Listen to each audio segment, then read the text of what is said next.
I'm Paula Gilbert, the editor of Connecting Africa, and we're doing a video interview here at NOVACOM Africa Summit in Franschhoek, South Africa. And joining me, I have Lloyd, Gowera, who is the CTO of Telekom Networks Malawi, of course, in Malawi. Thanks so much for joining me. It's great to chat to you. Yeah, it's been a pleasure. Yeah, so it's so nice to be able to sit down with you and talk a bit about the market. Yeah. So I'm interested, what's kind of the mobile mix in Malawi? I know you guys are the second biggest operator. What's that like? How competitive is it, and how difficult is it to get that competitive advantage in the country? Sure. No, thank you so much. And I'll talk about the market. So the market is quite stiff. We're competing with one of the global players, which is Airtel Malawi. So as Telekom Networks, we are 100% locally owned company. So with that, there comes challenges as well as benefits. So the market is quite good. It's a big market of over 10 million subscribers. The population in Malawi is close to 20 million. So the potential is there, and the competition is, like I said, stiff. We are currently sitting at around 40% of the customer market share. Especially on the GSM front, and a bit lower, around 33% on the mobile money. However, it's been our drive for the next few years that we should actually recover some market share, because we used to be the pioneer. We started in 1995, and we had almost 50-50 market share at one point in time. But from market dynamics, we kind of lost the grip. So we're trying our best to fight back in the marketplace and be counted as one of the strongest players. If it's possible, we have to beat the competition. Of course, that's always the plan, right? Yeah. So it seems like there's a lot of room for growth, like you said, in terms of internet penetration, mobile penetration. It seems like 3G and 2G are still quite strong, and 4G is growing, right? Yes. It's still a bit stronger than, I would say, some of your neighbors. There are more 4G users in Malawi. What's kind of the strategy there in terms of 4G growth? And then I know you've also begun testing 5G. Yes. Is there a plan for a commercial, rollout date for 5G? Yes, thank you. If we look at 2G, 3G, we have a customer base that is entirely stuck on that platform.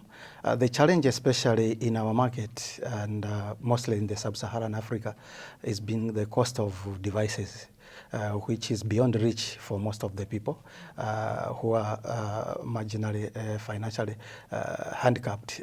So that actually reduces the uptake of the 4G. However, it's exciting to note that despite that the numbers of 4G are not that great or too big in terms of the market share, but they generate 80% of the total data traffic. So the future is in data. We see that wherever there is 4G deployed, the growth in data is just exponential.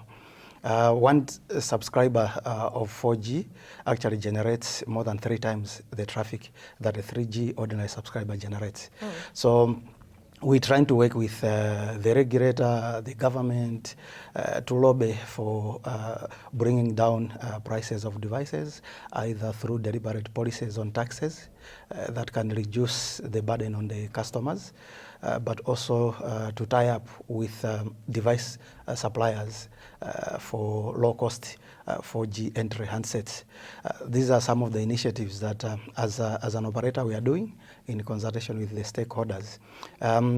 We've noted, even on the trends that are being projected for sub-Saharan Africa, 2G, 3G will still stay for quite substantial time. It's mostly because of that. And the more we go beyond, I think, 2030, where even the literacy levels will be growing and the commercial activities will be higher, we believe that 4G will actually be the main driver in terms of growth, like it is already, but the subscribers will migrate from 2G to 4G or from 3G to 4G and remain with very few that will be stuck on these lower technology platforms. On 5G, as an operator, we are actually the pioneer, like I said. We introduced the 2G, the competition came in, we introduced 3G, they followed, we introduced 4G, now we've done 5G. We are quite happy that we've always pioneered in terms of technology in the country, and we've also focused on quality of service. So much as we are slightly lower in terms of market share, but in terms of quality, we are leading. So this is our drive to ensure that our services are actually of high quality. So for 5G, we've rolled out in 2 cities, that's Blantyre and Lilongwe. And commercially, because these were like technical trials in country, and to see the coverage and other things, because we are using the 3.5 gigahertz spectrum. But we're planning to roll out more sites, possibly within the first quarter of 2024, up to the second quarter. Okay, very interesting. Do you see 5G more as an enterprise technology to be used for like specific use cases, maybe for businesses, rather than a consumer technology, especially at the moment because of things like the cost of 5G handsets, smartphones for people? Yes, it's more of an enterprise related kind of a product. However, we did market research or survey, and using the data that we have, there are quite substantial number of devices as well, from my customer point of view. So we believe it will be a dual resource, a hybrid resource in terms of providing services, but it's more of an enterprise kind of service, which we see companies to take up, especially those in education, mining, health sectors. Those will be the main use cases in our case. Yeah. And as a CTO, how do you approach network expansion?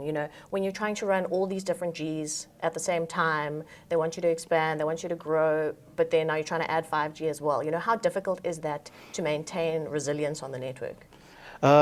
It is challenging, but we have a best approach to this. What we've ensured that going forward, the minimum technology will be 4G on the site. So every site we are rolling out is 2G, 3G, 4G. What we do is essentially to play around with the spectrum. Spectrum is neutral in our country, so whichever spectrum you get, you can use it for any kind of service, especially on the 2G, 3G, and 4G front. So what we've done so far is to ensure that we've done spectrum refarming, so that we have adequate resources available for all the technologies. I think this has been the strongest point in our case, in our quest to ensure that quality is maintained. Yeah, kind of on that, recently the regulator has been speaking to the media a bit about quality of service issues, and the regulator and the ITU have launched this project in Malawi, to try and improve quality of service. How does that impact you guys, and do you think that the sort of the stipulations they're putting in are doable? Thank you. On that aspect, like I did mention that Telekom Network's major focus has been, while we expand our network, we do not drop the ball on quality. So we not really scared of the new regulations. However, what we can cite is that we saw some inconsistencies in the parameters that will be used for measurement. I'll give you an example. An issue of quality is different from an issue of coverage. Yeah. So you can have the best coverage in terms of signal strength, but you can have the poorest quality also because of planning. If you've done poor frequency planning, azimuth, long sectors facing wrong direction, tilts are not effective, you have overshooting cells, that creates quality issues even when the coverage is superior. So we would rather that they focus on quality, because even with low signal strength, but with initiatives on optimization, network optimization, you can have the best quality. So I think this is an area which we would want them to focus strictly on rather than coverage, because for us to reach a point where we are covering the whole country, it's still a long way to go, and huge investment is required. Yeah, and then Malawi's also been in the news with Elon Musk bringing Starlink. It was one of the first countries, I think the 5th country in Africa, right? How do you see, the satellite services like that impacting the market? Is it a competitor to you, or do you see it as sort of like an addition to try help the connectivity mix, I guess? Yeah, I think it's good for the consumer. We're looking at it that the digital divide actually should reduce, especially in Africa and in our part, considering that we are also one of the poor countries in Africa, but also globally. Now, if there are technologies that can help the consumer get the services they need, I believe that that should be a complementary effort. Of course, on business-wise, it's adding competition on that front. But we just have to shape ourselves that we are able to compete, offer competitive services in that kind of an environment where you have disruptive technologies coming in. So we focus on what we do best. That's to give the best quality services with value for money. People should be comfortable with the prices they are paying and the value they are getting. With that, I think we can fend off the competition from the new entrants. Yeah. Would you think about partnerships with satellite providers? This idea of satellite straight to cell phones? Yes, we are aware that these technologies are coming up and are being tested as we speak in most of especially in Europe. I think there are also plans to pilot or to test or roll out in Nigeria. That's what information I have so far. It's an area that we'll look into. Because I think rather than competing, but I think we can coexist and offer the services as a block, as a unit, so we can actually share the available market with those technologies. So it's something that we will look into as long as it suits and fits in our quest to improve coverage, but as well sustain quality.